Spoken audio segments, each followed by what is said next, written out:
Well, if it isn't the mainstream, lazy national media groveling back to our feet, apologizing for sleeping on this team yesterday in the Denver Broncos trouncing of the Indianapolis Colts in the first preseason game, we see just a number of media outlets come and act like they've been a part of this rebuild all along, like they never lost doubt in us, and we really saw several of our rookies yesterday prove that they belong in this league, prove that they should have been drafted way earlier than they were, and that everybody is sleeping on them. If you're new to this channel, I'm Ben. I'm a diehard Denver Broncos fan, and in this video, we're going to break down just some of the amazing rookie performances yesterday. We're going to try not to get too high on just a preseason game, but we know that Sean Payton underlined win on his clipboard for this game. He wants to start off hot. We already know Sean Payton is the winningest coach in October.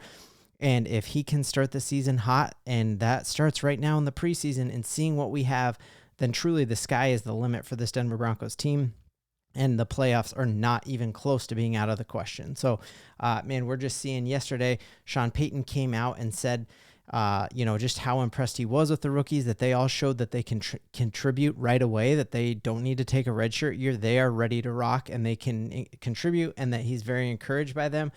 We remember him just a few days ago said that he went into George Payton's office and said, I think we're going to look back at this draft class, and it's going to be one of those draft classes that you never forget because we've just hit on so many players. And so I think all of that starts right here with Bo Chapman-Nix and just his ability to truly set the bar and play in ways that we did not see Russell Wilson play his entire 2 years in Denver, that he got the ball and it was out of his hands. He made incredible reads. And you're even seeing Derek Wolfe come out, former Denver Bronco great, come out and say, for the first time in 8 years, I think we have a quarterback who compete in the AFC West. Who knows quarterbacks better than someone who had to chase them down for a living and had epic battles with Phillip Rivers and talking smack to him and telling Phillip Rivers he's going to eat all of his kids. You remember that? That was crazy. And then here in Adam Schefter, he's been on this train a long time. Adam Schefter, who's very plugged in and is a Denver guy. And when I was growing up reading Adam Schefter in the Rocky Mountain News, and now he's on ESPN, and here's what he said, that this isn't an accident, you guys. We didn't just pick whatever quarterback was left on the board, and Adam Schefter confirms that right here when he said, Bo Nix was the guy that Sean Payton was after the whole time.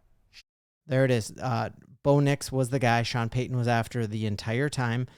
He is one of the most careful people with his words ever, and it drives me nuts sometimes to watch him because it's like, dude, just say what you're thinking. The fact that he came out and made that declarative statement is clutch. And then we hear Colin Cowherd come out today and say this. This is why the NFL is king. If Bo Nix hits, all the Denver problems wash away immediately. It's like the Houston. If Bo Nix hits, all the Denver Broncos problems wash away immediately, that we could be the Houston Texans of last year. Like, do you even remember like this whole thing when we went out and got Russ, when we had a decent team, we were like, oh my goodness, we're going to make the Super Bowl. Like, we have an incredible base of talent, and now we had an incredible rookie class and just some guys that we got to get on. But we're just seeing more and more mainstream news outlets that were laughing at us a few weeks ago, saying we're a 5-win team, now coming out and acting like they liked us all along. And truly, it's just, we live in an information overload society, and there's so much out there that don't attribute to malice what can be explained by just laziness or incompetence. And that's really what this is, that we weren't front page news. We don't have Patrick Mahomes. And so it's easy to overlook us, but man, do not use our performance those first 4 weeks and then project our win totals on that after week 7 last year, our defense was a top 7 defense in the entire league. If you take off the giant 70 burger that the Dolphins dropped on us, 35 points that Sam Howell and the Washington Commanders scored on us, we were top 7 defense in the league. And we had a horrible defensive line, and we went out and got great defensive linemen. One of my big takeaways yesterday, a lot of people were saying they weren't that impressed with their defense. And what you got to remember is I was stoked to see Zach Allen. I was so stoked to see John Franklin Meyer. Well, neither of them even dressed for yesterday's game, nor did Pat Surtain. So some of the holes you saw, we took our best guys, and they actually weren't playing yesterday on defense. And so really when you see the second team give up some plays, those were actually third teamers playing with the second team because of how that rotation works out. But man, Malcolm Roach looked legit.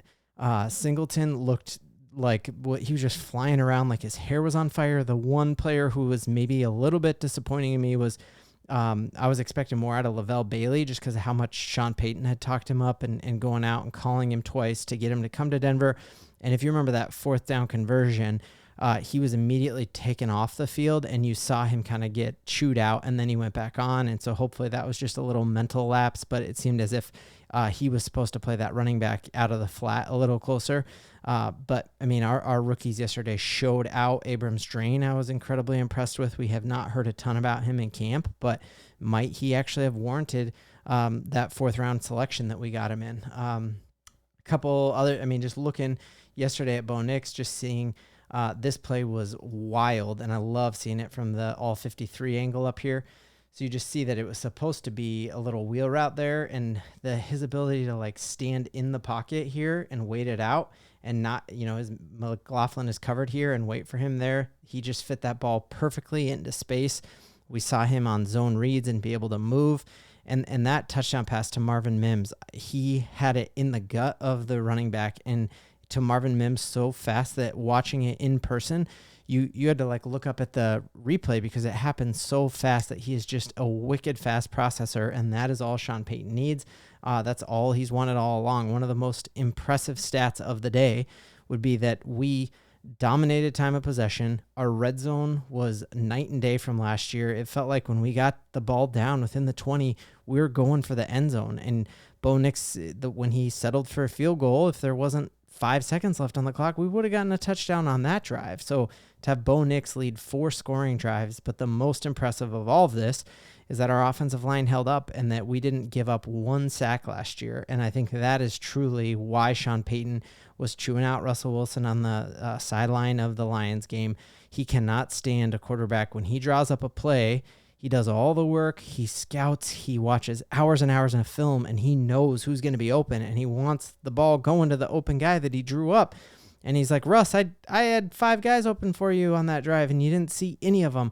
And yesterday, the Denver Broncos dropped a 0 in that 0 sacks out of all the quarterbacks yesterday. And so major props to all of them. All my hope is in Bo Nix. I hope he's the quarterback of the future, but it was amazing to see all of those quarterbacks looked more capable than Russell Wilson in this system. Who knows what Russell does if he can go back to the Seattle ways in Pittsburgh. But man, the way Sean Payton wants a quarterback, he's got 3 dudes who can run a system who all looked better than Russell Wilson last year. Other big player who just popped off the field. I was sitting next to a Broncos fan who lives in Indy, and we just could not take our eyes off of Jonah Elliss because his moves were nasty. And just seeing that, he had 22 snaps and 4 pressures, 1 sack. He caused that interception.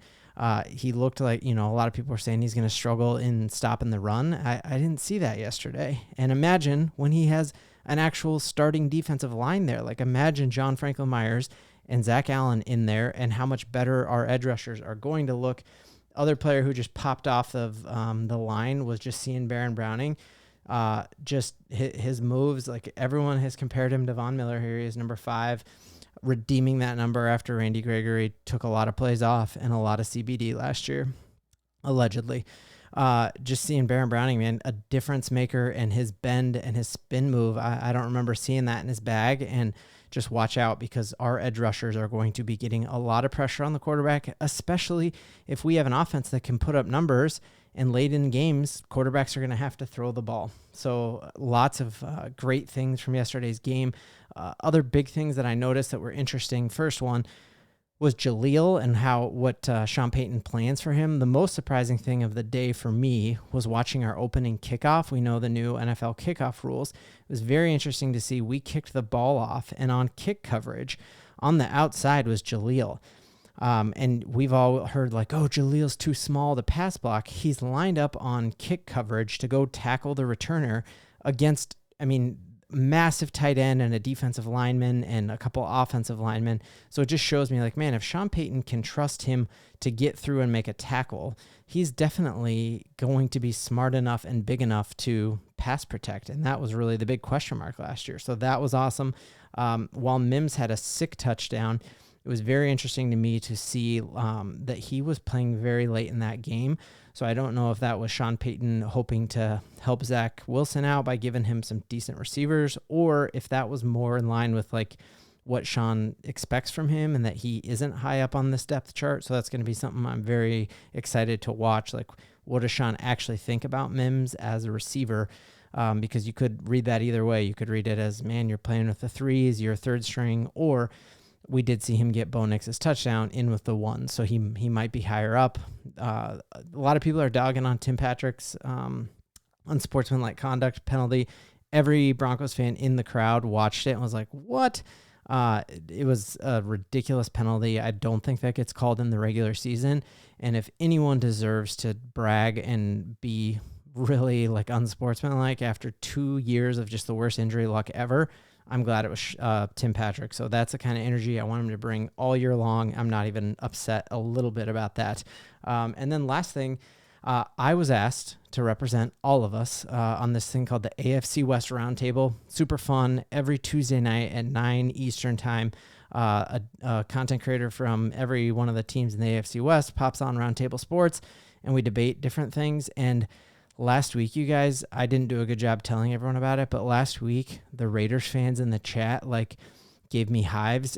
I need y'all to come get your boys back because they just said mean things about me. So if you could have my back and you're not busy tomorrow night at 9 o'clock, be there. I will link it in the description. Super fun, and super fun to see all these guys who are like sleeping on us and have no idea what our offseason looked like and how good the future actually is for the Denver Broncos. National media is coming around to it, and everyone else is soon, because we have a lot to believe in.